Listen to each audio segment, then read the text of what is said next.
आपको ये बताएं कि कौमी सलामती कमेटी का अहम इजलास आज होगा। मुल्की सियासी क़यादत अहम फैसलों के लिए सर जोड़कर बैठेगी। इजलास में अफगानिस्तान से अमरीकी इनखला के बाद की सूरत हाल पर गौर किया जाएगा। आला अस्करी और सिविल हुक्काम अफगानिस्तान की मौजूदा सूरत हाल पर इन कैमरा ब्रीफिंग देंगे। पाक भारत ताल्लुकात, मौजूदा कश्मीर की सूरत हाल और अमरीका की जानिब से फ़ज़ाई अड्डों के मुताबिक का जायजा लिया जाएगा। DGISI शुरा को मुल्क की दाखिली सूरत हाल से भी आगाह करेंगे।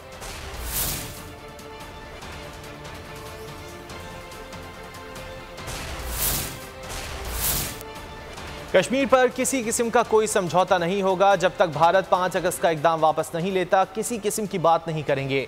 वज़ीर आज़म का वाज़ेह ऐलान। कौमी असम्बली में खिताब में कहा, दोस्त ड्रोन हमले नहीं करते। क्या बरतानिया हमें अपनी सरजमीन पर बैठे दहशतगर्द पर ड्रोन हमले की इजाज़त देगा? अगर वो इजाज़त नहीं देंगे तो हमने पाकिस्तान में ऐसा करने की इजाज़त क्यों दी? दूसरों ने नहीं, हमने अपने आप को खुद जलील किया। वज़ीर आज़म अमरीका से ताल्लुकात से मुतालिक भी खुलकर बोले। कहा, पाकिस्तान अमरीका का अमन में साथ देगा लेकिन किसी जंग में नहीं।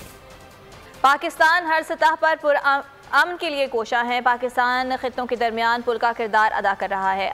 अफगान मफाहमती अमल में भी संजीदा किरदार अदा किया। अफगानिस्तान में अमन के दुश्मन खित्ते में अदम इस्तेहकाम चाहते हैं। आर्मी चीफ का NTU में national security and war course के शुरा से खिताब। कहा, पाक फौज खतरात से मौसर अंदाज में निमटने के लिए पुरअज़्म है। मुसल्लह फौज और कौम के एतमाद के बंधन को तोड़ने के ख्वाहिशमंद नाकाम होंगे।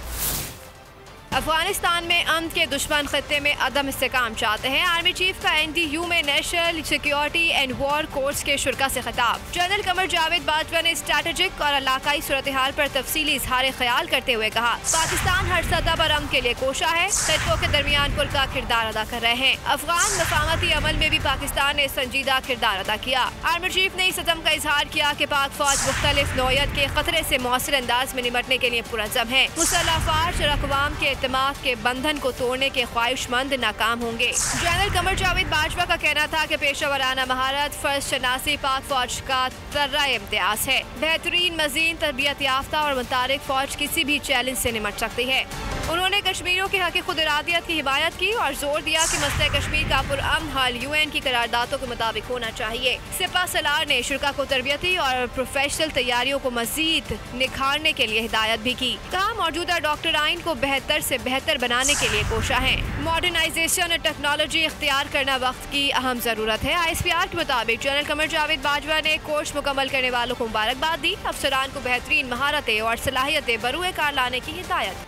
पहली बार नैब बड़े बड़े लोगों पर हाथ डाल रहा है, इसलिए शोर हो रहा है कि अब नैब बुरा हो गया। 10 साल ये हुकूमत में रहे मगर क्यों कानून तब्दील नहीं किया। गुज़िश्ता रोज़ सिंध के MNA को नैब पकड़ने गई तो लोगों ने नैब के एहलकारों को मारा। वज़ीर आज़म इमरान खान का कौमी असम्बली में खिताब। बोले, कहा, जब तक ताकतवर कानून के नीचे नहीं आएगा कानून की हुक्मरानी नहीं होगी। उसको नैब के लोग पकड़ने गए, क्राउड इकट्ठा हो गया, उन्होंने नैब को मारा, पुलिस ने मदद नहीं की। तो ये क्या, इसका क्या मतलब कि मैं अगर 1000-2000 आदमी जमा कर लूं, मैं जो मर्जी कानून तोड़ दूं, मैं कानून के ऊपर चला जाऊंगा? ये है जंगल का कानून, जिसकी लाठी उसकी भैंस। ये एक सिविलाइज्ड मुल्क के अंदर मुल्क नहीं चल सकता ऐसे। यही नैब थी, 20 साल से वही कानून है। 10 साल 2 हुकूमतें यहाँ बैठी रही हैं, उनके सामने वही कानून था, क्यों नहीं चेंज किया? जब अब आया तो शोर मच गया नैब के ऊपर। क्यों फर्क क्या हुआ कि पहली दफा नैब बड़े बड़े लोगों के ऊपर हाथ डाल रही है, शोर मच गया सारा। भाई आपके तो हुकूमत आई थी, चेंज कर देते उसको। और वज़ीर आज़म ने अपोजिशन को इंतखाबी इस्लाहात के लिए मुज़ाकरात की दावत दे दी। कौमी असम्बली से खिताब में कहा, मुल्क में 1970 के बाद तमाम इलेक्शन मुतनाज़ थे। हालिया इंतखाबात के नताइज पर भी एतराज़ात उठाए गए। इलेक्ट्रॉनिक वोटिंग मशीन से ही इंतखाबात में शफाफियत आएगी। अपोजिशन तजावीज़ दे, हम सुनने के लिए तैयार हैं। ये हुकूमत अपोजिशन की बात नहीं बल्कि जमहूरी मुस्तक़बिल का मसला है। वक्त आ गया है कि इलेक्शन लड़ें और किसी को फिक्र ना हो कि धांधली से हरा दिया जाएगा। इस्लाहात नहीं करेंगे तो धांधली का रोना रोते रहेंगे। देना चाहता हूँ ऑपोजिशन को इस चीज पे। इस मुल्क में 1970 के बाद सारे इलेक्शंस कंट्रोवर्शियल हुए और अभी भी बाई इलेक्शन, सेनेट, उसमें भी कंट्रोवर्सी हो गई। एक्सेप्ट करे, जो भी हारता है वो एक्सेप्ट करे इलेक्शंस। तो उसमें हमने पूरी रिफॉर्म्स तजवीज़ दी हैं, 1 साल से पड़ी हैं, उसके ऊपर कोई अपोजिशन की अभी तक डिबेट नहीं हुई। तो मैं इनको रिक्वेस्ट करूँगा कि ये तो कोई गवर्नमेंट अपोजिशन की बात नहीं है, ये तो पाकिस्तान की डेमोक्रेसी की फ्यूचर है। अब टाइम आ गया है कि हम भी इलेक्शन लड़ें और किसी को ये फिक्र ना हो कि जी मुझे कोई धांधली से हरा दिया जाएगा। हमने जब 2013 के इलेक्शन में कहा ठीक नहीं हुए तो हमने 133 में से 4 हल्के डिमांड किए थे कि इनकी रैंडम आप इनकी ऑडिट कर दें। अगर ये ठीक है हम इलेक्शन मान जाएंगे। हमें नहीं, उन 4 हल्कों को नहीं खोला गया। इवेंचुअली अदालत में जाके केस लड़के 2-2.5 साल के बाद खुले, चारों में धांधली निकली। हर इलेक्शन अगर आज आप कुछ इसमें कोई रिफॉर्म नहीं करेंगे तो फिर हर इलेक्शन के अंदर यही सिलसिला होगा, जिस तरह बाई इलेक्शन, जिस तरह सेनेट। हुकूमत इंतखाबी इस्लाहात चाहती तो रात के अंधेरे में ऑर्डिनेंसेस पास ना करती, बल्कि पार्लियामान में सबको साथ लेकर चलती। बिलावल भुट्टो जरदारी की प्रेस कॉन्फ्रेंस, बोले इंतखाबी इस्लाहात गुफ्तो शुनीद से लाना होंगी। पीपल्स पार्टी इंतखाबी इस्लाहात के बारे में नून लीग की APC में शरीक होगी। हुकूमती इंतखाबी इस्लाहात धांधली में इजाफे के लिए हैं। बिलावल भुट्टो का मजीद कहना था कि वज़ीर आज़म याद रखें, डंडे से टैक्स इकट्ठा नहीं किया जा सकता। तकरीर में कहानियाँ सुनाने के बजाय मसाइल का हल बताया जाता है। अगर आप इलेक्टोरल रिफॉर्म्स करना चाहते हो तो आप रात के अंधेरे में ऑर्डिनेंसेस पास नहीं करते, और ऑर्डिनेंस के जोर पे ऐसे वो कदम उठाए जो इलेक्शंस के मुफाद में नहीं और धांधली को रोकने के लिए नहीं, मतलब धांधली के इजाफा करने के कदम हो। जब भी इलेक्शन रिफॉर्म्स हुए हैं वो यूनानिमसली हुए हैं। अगर यूनानिमसली नहीं होते हैं तो उसमें एतमाद नहीं होगा। शहबाज शरीफ साहब ने दावत दिया है ऑपोजिशन पार्टीज को एक इलेक्टोरल रिफॉर्म्स की कॉन्फ्रेंस पे, उस पे भी पीपल्स पार्टी के नुमाइंदे जाएंगे। नहीं मिलने वाला, डंडा से टैक्स नहीं लिया जाता है। और आप हमें लेक्चर सुना रहे हो कि आपका मुआशी टीम जो इतना जबरदस्त था कि आपने 3 दफा उनको फायर करना पड़ा, कि वो वाह वाह का परफॉर्मेंस। कौमी असम्बली में वज़ीर आज़म इमरान खान की तकरीर को वफाकी वज़रा ने इंतहाई गैर मामूली और पाकिस्तान और इमरान खान के उसूली मौक़िफ़ के ऐन मुताबिक करार दे दिया। असद उमर, सेनेटर फैसल जावेद, जरताज गुल और शीनी मज़ारी समेत दीगर वज़रा ने वज़ीर आज़म की तकरीर को बेहद सराहा। कौम ने एक लीडर की तकरीर सुनी है और आपको फ़र्क नज़र आया है कि एक सियासतदान में और एक लीडर में फ़र्क क्या होता है। उन्होंने कौम के उमंगों की तर्जुमानी की है, अपना विजन लेआउट किया है, और मेरे ख्याल में 1 घंटे 1.25 घंटे के अंदर इतना बड़ा कैनवस कवर कर देना मेरे ख्याल में इमरान खान की ज़िंदगी की बेहतरीन तकरीरों में से है। प्राइम मिनिस्टर इमरान खान का प्राइम मिनिस्टर बनने से पहले एक प्रिंसिपल पोजीशन थी। आज प्राइम मिनिस्टर ने वाज़े तौर पे पैगाम दिया है, I am proud that this is our prime minister, जिसने पाकिस्तान की इज्जत रखी है, पाकिस्तान की प्रिंसिपल पोजीशन रखी है। लेकिन जो एक लीडर होता है वो अगली जनरेशन के लिए काम करता है। आज की स्पीच उनकी एक स्टेट्समैन की तस्वीर स्पीच थी। एक वो लीडर जो कि इस मुल्क की तरक्की के लिए, इस कौम की तरक्की के लिए अनथक मेहनत कर रहे हैं। उनकी जो स्पीच थी, बजट की स्पीच, बजट भी कौम को मुबारक हो, प्राइम मिनिस्टर इमरान खान को भी मुबारक हो, लेकिन आने वाली नस्ल और यूथ इससे इंस्पायर होंगी। एतराज़ के बावजूद बगैर गिनती बजट कैसे मंजूर कराया? कौमी असम्बली में अपोजिशन आस्तीनें चढ़ाकर स्पीकर पर चढ़ दौड़ी। बिलावल, शाहिद खाकान, ख्वाजा आसिफ और असद महमूद समेत दीगर फट पड़े। बिलावल भुट्टो पर्सनल हो गए, स्पीकर के किरदार को दोहरे मयार का करार दे दिया। शाहिद खाकान अब्बासी भी स्पीकर को उनकी जिम्मेदारियां याद कराते रहे। ख्वाजा आसिफ की तकरीर के दौरान बात करने से रोकने पर शीरी मज़ारी ऐवान से बाहर चली गईं। रूल्स के मुताबिक बात करने देते हो, फिर मैं आपसे वादा करता हूँ मेरा मेंबर्स इधर तमीज के साथ बैठेंगे। मैं आपसे कह रहा हूँ कि आपने वो रूल्स का पासदारी और तहफ़्फ़ुज़ करना पड़ेगा, वरना ये हाउस नहीं चलेगा।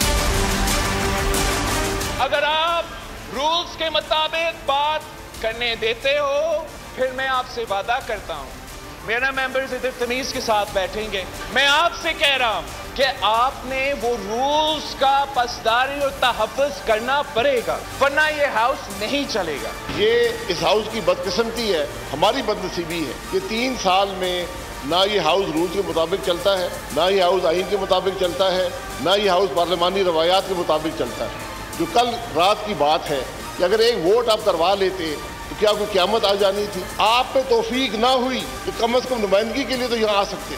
पिछले 3 साल में जिस तरह हमारा ये ऐवान चला है, उससे अफसोस के साथ कहना पड़ता है कि इस ऐवान की इज्जत में इजाफा नहीं हुआ। रूल्स को अगर फॉलो कर लिया जाता तो हुकूमती पार्टी अगर अक्सरियत में थी तो उससे क्या फर्क पड़ता। जिस तरह आपने कवायद व ज़वाबित को बिल्डोज किया, हम तो आपको डिक्टेट नहीं कर सकते, लेकिन अफसोस होता है कि हुकूमती बेंचों पर बैठे हुए मखदूम आपको डिक्टेट कर सकते हैं। और कौमी असम्बली में शाह महमूद कुरैशी और बिलावल भुट्टो आमने सामने आ गए। दोनों जानिब से एक दूसरे के माजी के हवाले से जुमले कसे जाते रहे। शाह महमूद बोले, अगर इमरान खान नहीं बोलेगा तो बिलावल और शहबाज भी नहीं बोलेंगे। जवाब में बिलावल ने चैलेंज दे डाला, देखता हूं इमरान खान कैसे तकरीर करते हैं। शाह महमूद ने कहा, बिलावल भुट्टो जरदारी ने रूल्स की बात की। रूल्स के मुताबिक स्पीकर की ज़ात पर हमला नहीं किया जा सकता।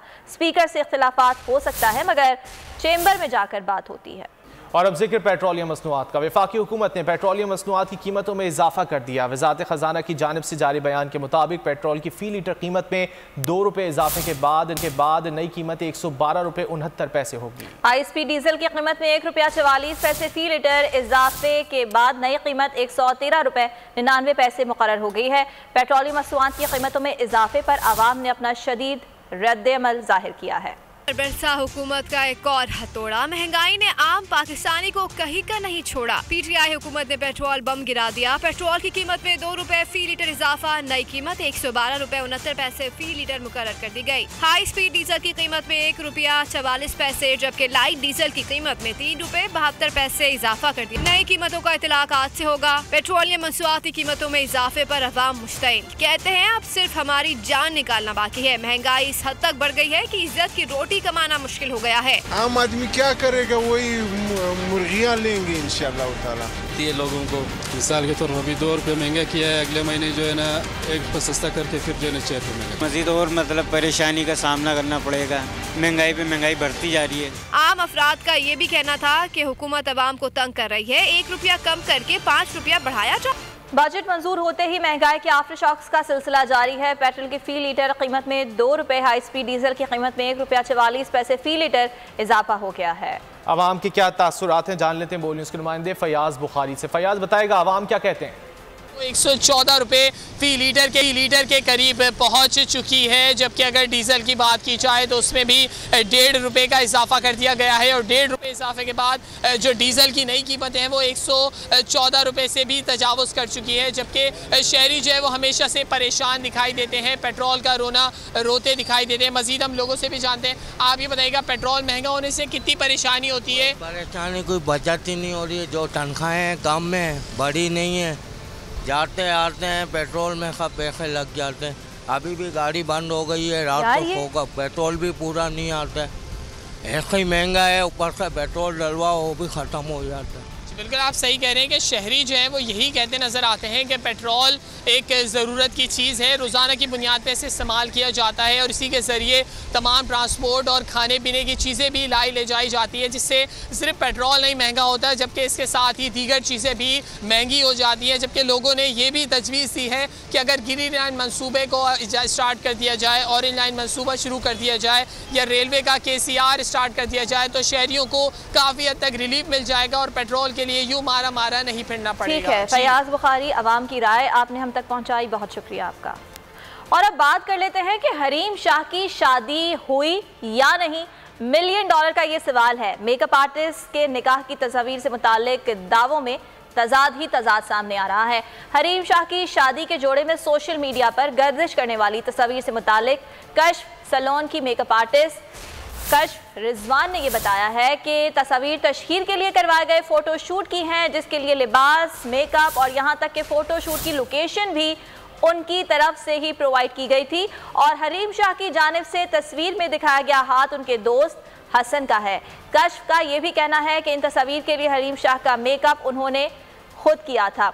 और आपको ये भी बताएं कि कश्फ के मुताबिक ये फोटोशूट 18 जून को उन्हीं के सैलून कराची में हुआ था। एक जानिब हम ये देख रहे हैं कि हरीम शाह ये दावा कर रही है कि पीपल्स पार्टी के कोई रहनुमा हैं जिनसे उनकी शादी हुई है, इसी बारे में बात करेंगे। कशफ रिजवान हमारे साथ ही मौजूद हैं और उनसे जान लेते हैं। कशफ, ये बताइएगा कि एक जानिब हम ये देख रहे हैं कि हरीम शाह मुसलसल ये दावा कर रही हैं कि उनकी शादी हो गई है, निकाह हो गया है, और दूसरी जानिब आपका ये कहना है कि ये जो फोटो शूट है ये आपके सैलून में हुआ है, मेकअप आपने किया है, क्या माजरा है कशफ? ये जी, ये एक फोटो शूट था जो एक प्रमोशनल इवेंट था हमारे कशफ सैलून के लिए ना।